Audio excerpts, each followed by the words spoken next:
Okay, we took the little clip off. We moved the nut all the way down. We'll get this going. 84 Feiro.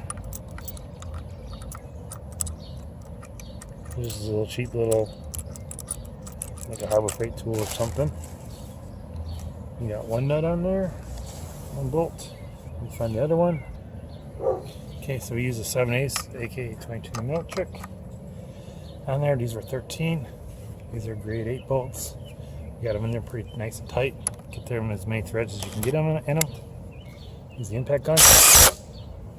There it is. Use the 1/2-inch socket to take the bolts out. Impact gun makes it way easier. Otherwise, you're just twisting the thing. And then find our 7/8, aka 22 metric. Take this off. And this just keeps keeping this on there. Keeps the thing on center so it doesn't fall off.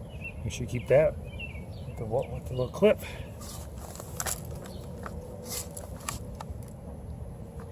And I think we got one more thing. That's the horn button. I should twist it a little bit better, but yep, it's off. So that's how easy it is to do. This little tool, a little basic little tool, and grease threads. These things like to fall apart quickly. Threads them out. Greasing helps them.